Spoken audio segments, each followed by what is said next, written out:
So hello and welcome. And here we are in our meditation session.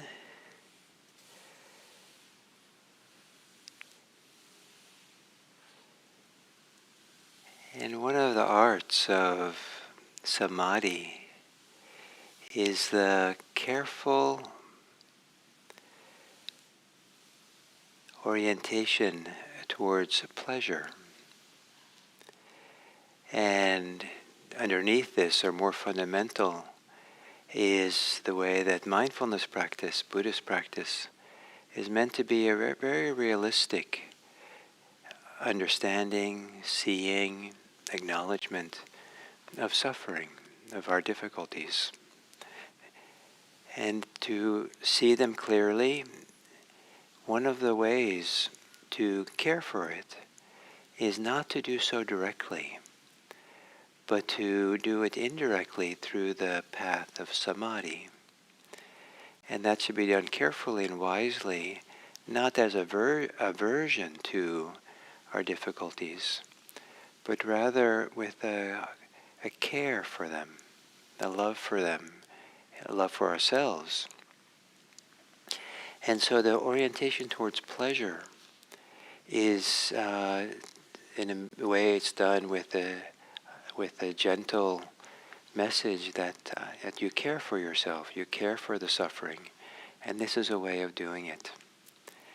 And then to be modest in the orientation towards pleasure. And when we first sit down, it might be to notice just the relief of sitting down after maybe a busy day or a lot of activity, and just the simplicity of just breathing and being, and like you have permission to not accomplish anything, not to go through a to-do list, but just to be breathing and to feel the relief, the pleasure, the goodness of that. And so then to feel, is there any sense of pleasure or enjoyment or goodness or rightness in the body, in the mind? And to gently allow it to be there, to appreciate it, to let it be part of the meditation. Sometimes the priorities or the bias is towards the difficulties and the pain and the suffering. Sometimes the priorities is overdone towards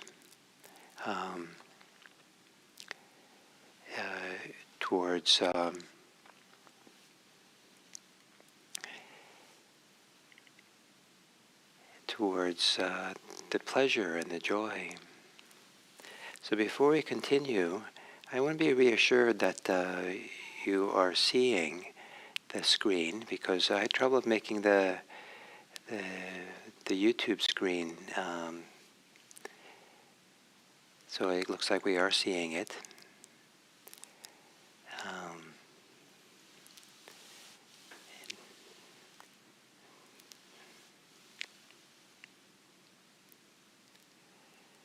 So I wonder if someone could point out that they are seeing, that we're connected.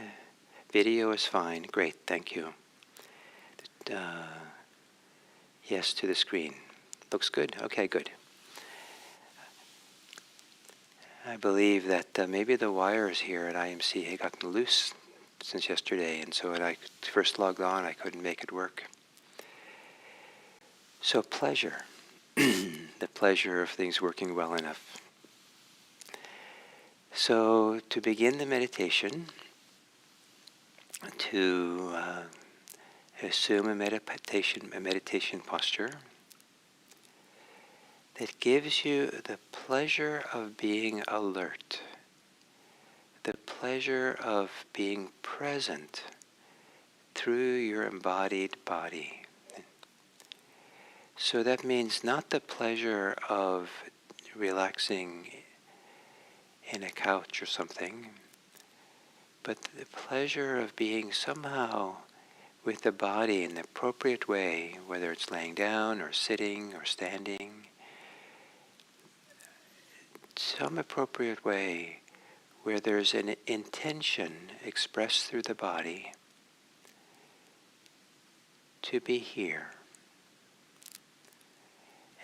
in a way that has some pleasure to it, it feels like it's inspiring or good to be alert, and to gently close the eyes.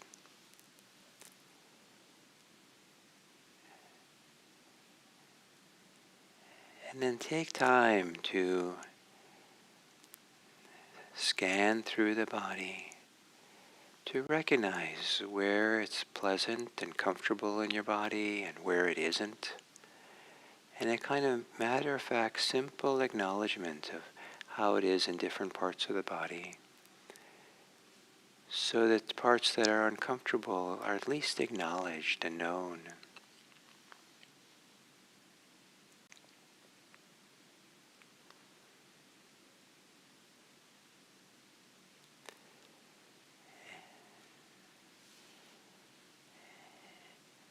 And maybe continuing this way, but taking a few long, slow, deep breaths. So as you breathe in, you're connecting to some part of your body. And as you exhale, you're softening, relaxing, opening that part of the body.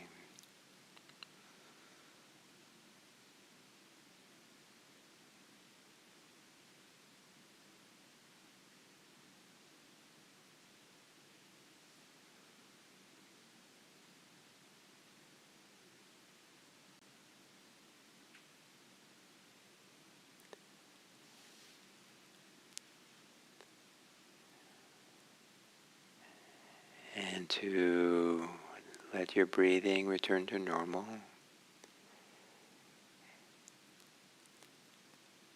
And there's a pleasure or pleasant feeling that can come with relaxing. So as you breathe in, feel the muscles of your face. And as you exhale, soften, relax the face, around the eyes, the jaws. Feeling the subtle pleasure or goodness that comes with relaxing.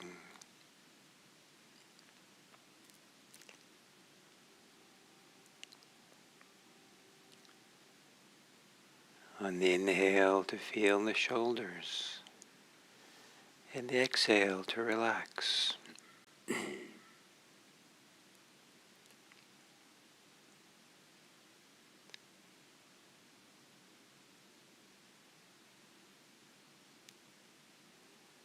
On the inhale, to feel the belly.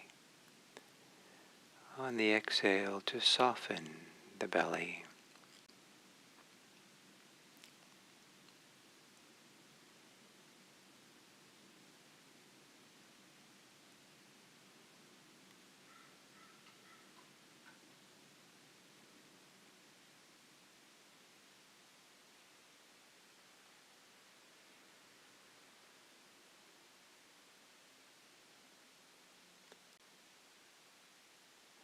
On the inhale, to feel the thinking mind. And on the exhale, to soften, open, expand the thinking mind into the quiet around you.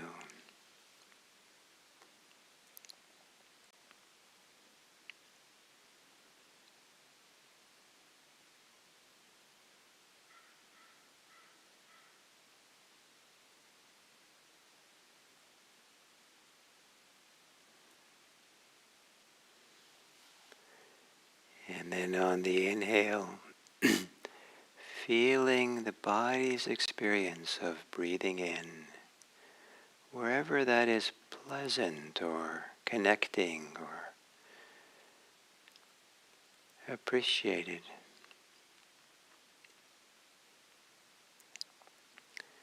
And on the exhale, relaxing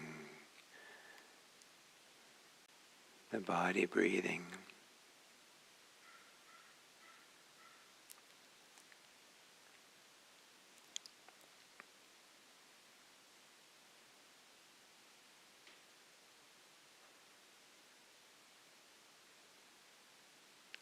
breathing in a normal way. Feel if there's any pleasure or pleasantness or sweetness or rightness in the direct experience of the body breathing. And to feel that.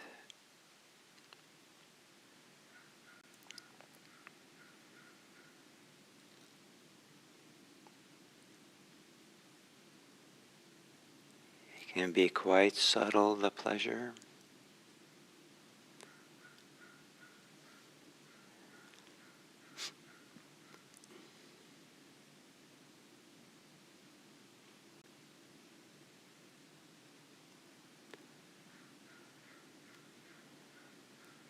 And if you feel some of the pleasure or pleasantness of breathing, can you slightly adjust your breathing to let there be more pleasure? Maybe extending the exhale,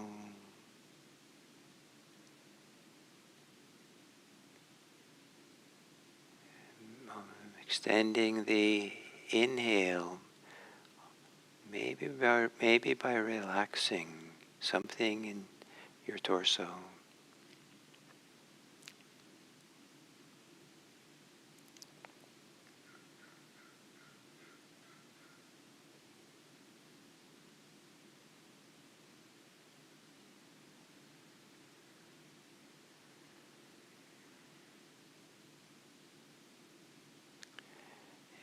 Maybe the pleasure is not connected directly with breathing, but rather the gentle influence that the movements of breathing have beyond the edges of the movement.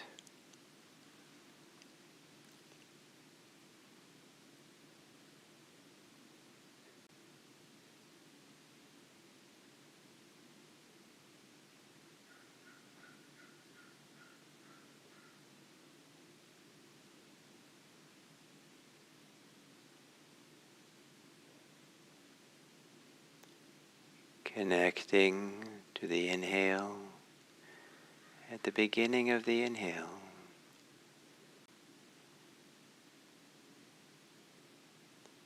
Connecting to the exhale at the beginning of the exhale.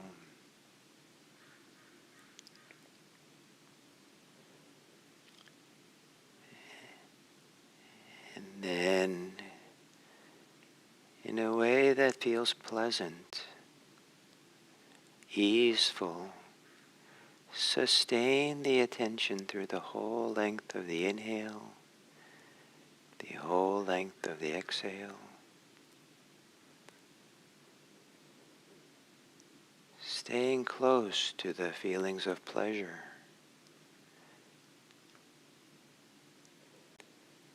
So that it's easier to stay with the breathing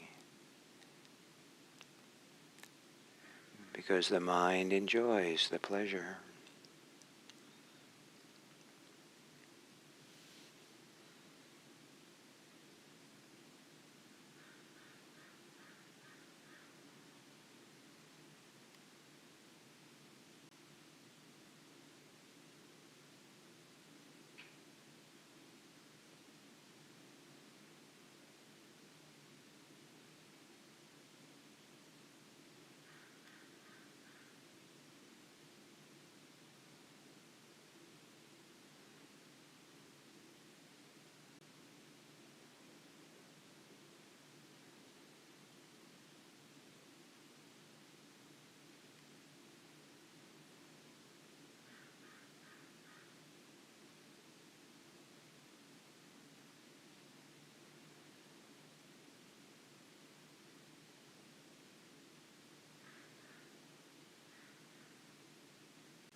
peaceful. Feel the pleasure of that.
as we come to the end of this sitting,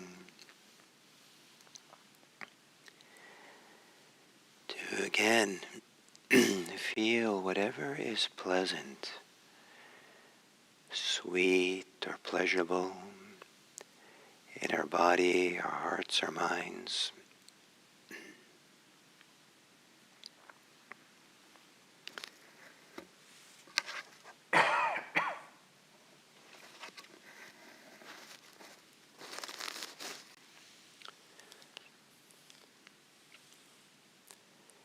And to imagine that it's a light, the light of pleasure, the light of sweetness that can radiate from us out into the world.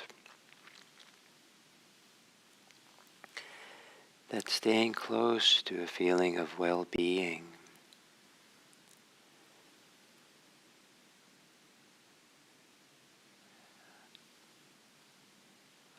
of being comfortable in our bodies and minds,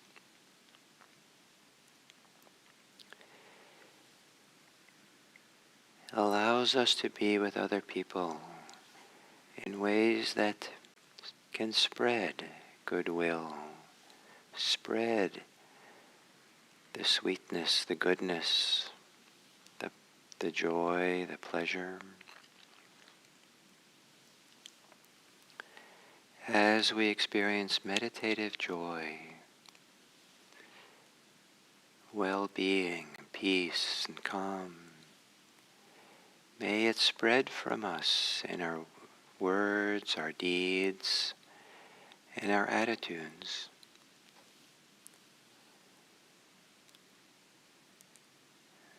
May it be that the way that we practice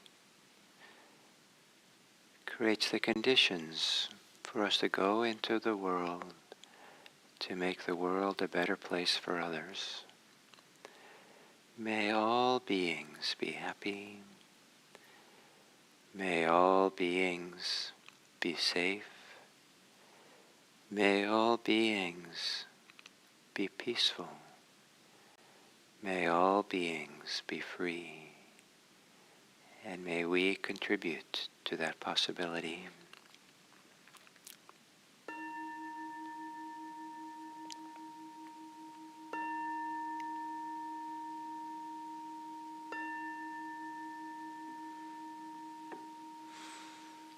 Thank you.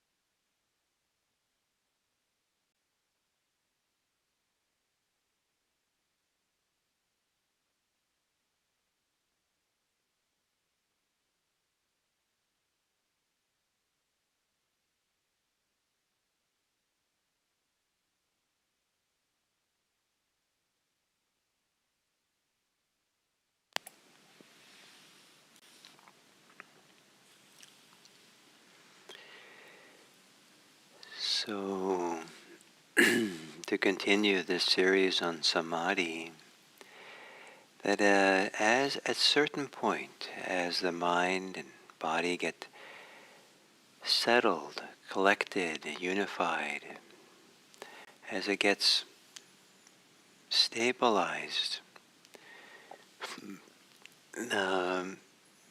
the means for the support for entering into the temple of deep Samadhi is through the doorway of pleasure. Not necessarily sensual pleasure, but certainly an embodied pleasure that begins to feel like a sense of well-being, joy, and happiness. And so you're allowed to take in, feel, be nourished by, saturated by well-being when you're doing Samadhi practice. And so to be oriented towards it in just the right way, to not be attached to it, expecting it, pushing for it, but rather to be open to it, to allow it, to acknowledge it when it's there, to appreciate it. And as it's there, to gently allow it to, there'd be a kind of a feedback loop between the joy, the pleasure, and the meditation, and the focus on breathing, focus on your primary object. And so that the joy, the pleasure, keeps you connected, and it's a feedback loop where that as you get more stable, more engaged, more fully in the experience of the breathing, of the meditation, you can feel that the well-being shifts and changes, gets richer, gets stronger. And so this is not, it can seem like you're, wanting or, clinging or trying to make something happen. It can, some people get tense, but the idea is to stay relaxed, almost as if you're not expecting anything to happen, but you're allowing it, samadhi willing. Samadhi willing, let the joy, the well-being spread. And one of the little tools for this is to have a little half smile. Turn up the corners of your mouth just a little bit until you feel a sense of pleasure there. And let that pleasure be the support to keep you connected, keep you here in the present moment. And some people will shift then from the breathing to the pleasure, the physical pleasure of the smile, and get absorbed in that. But I recommend that you just use it as a background support, as a pointer, as an encouragement. Stay with the breath. Continue stabilizing. Continue entering into the world of breathing. And as we do this massage of connecting and sustaining, it can be in harmony with breathing in and breathing out, where we gently, lovingly connect to the beginning of the inhale, and that massage of sustaining is there as the chest, the torso fills with air. We feel the expansion, the movement, and the becoming larger. And then we connect to the exhale and sustain the attention, feeling the pleasure of the smoothness, the release, the softening, the settling that can be there in the exhale. And sometimes it's nice to feel the slight pause at the end of the exhale, if that's really easy to do, and feeling the emptiness of it, the lack of anything, the relief in a sense of just being for a moment or two in that pause. And because of the pause, the call to breathe in is maybe a little bit stronger. So it's a little bit more pleasant to breathe in because the body somehow wants it. We're not holding the breath for a long time. There's no holding really, just a pause to accentuate being there with the breath and enjoying it. And then part of this then is this focus on samadhi, on breathing and the pleasure of it, is meant to be a way to help the thinking mind become quieter. And the thinking mind is fueled by focusing on thinking itself. The food for discursive thinking, distracted thinking, is we lose our attention in the thinking. But if the attention goes somewhere else, then the thinking is not being fed so much. It might be there in the background, but it's the preoccupation, the being caught in it, is not being fed. And often the thinking becomes quieter. But it's also possible to participate in quieting the mind by relaxing the thinking muscle, to relax the tension, the pressure, the contraction around thinking, and maybe softening the mind, opening the mind, making this feeling, the sense of the mind become expansive and open. And so sometimes that can happen on the exhale. As you exhale, let the thoughts evaporate, float away, so that there's more space in the mind. The absence of thoughts is not just a pure absence. It's an absence that'll kind of make room to feel the joy, the pleasure. It's an absence that makes it, you fill it almost with the experience of samadhi, with the goodness of it, with the breathing, with the sensations, with the pleasure. And so there is a kind of art in the samadhi of knowing how to give yourself fully to the experience without straining, of giving yourself fully to it while we relax and while you let go. The first time I ever got instructions in samadhi, specifically for the purpose of samadhi, I was told it was all about letting go. And I thought that was a useful instruction to get, because then I kind of understood not to cling and not to crave, not to be pushing, not to be trying to make something happen, but just keep letting go. It's almost letting go into breathing, letting go into samadhi, letting go into this nourishing, settled, enjoyable place within. And what's really special that can happen is that the pleasure, the joy, the well-being of samadhi belongs to a different operating system within us than the operating system of difficult emotions, sadness, grief, depression, distress. It's a different operating system than physical aching and pains in our body. And so because it's a whole different operating system, it can operate beautifully, wonderfully, without feeling that we're being somehow disloyal or somehow bypassing or somehow that we have to kind of fix the emotional difficulties we have first so we can get concentrated.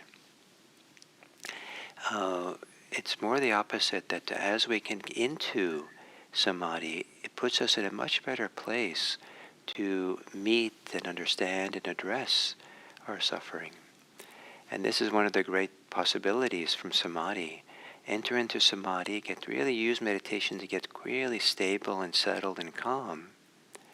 And then when you come out of meditation, glance and look at your challenges you have, and see if you can see it now in different eyes. See it from a different context, a different frame of reference. And you might find yourself living in a kind of different world with a stable, quiet, settled body and mind than the world you see when you're spinning in your thoughts and preoccupation, spinning in your suffering, so that it's almost like the glasses by which you see are the glasses of suffering. If the glasses you're seeing is the glasses of calm, well-being, peace, then you can address and understand and have room and capacity to be with your difficulties in a much better way. So the art of samadhi includes the art of being attuned to our body, heart, and mind's capacity for pleasure, for well-being, which moves into joy and happiness. And some of the most sublime forms of happiness can come as we dip into deeper and deeper samadhi. And if sometimes the joy or the happiness gets quite strong, rest assured that there's better things than joy, and there's better things than happiness. So these are just waypoints along the way. The strong pleasure, if it is strong, the joy, the well-being, these are just means along the way. They're not the end. So for today, as you go through your day, you might want to see if you can spend more time appreciating the pleasures that are already here. So don't go out and, buy pleasant, pleasurable food so you can have pleasure. Just as you go about your daily life, check in regularly today to notice the pleasures that are already here. Many people are so busy they don't avail themselves with pleasure that's already here, the simple pleasures of life. Stay closer to it. And maybe staying closer to the pleasures of life will also keep you close to being calm in the middle of it. Because it means that giving time for the pleasures means that you're not fueling and continuing the spinning mind, the pressured mind, the tense mind. But take time today. Today you have permission, if I'm allowed to give you permission, to spend the day being attuned to the simple pleasures of life as they become available. And see what difference it makes by the end of the day. So thank you very much. And I'll continue this Samadhi later, tomorrow. Thank you.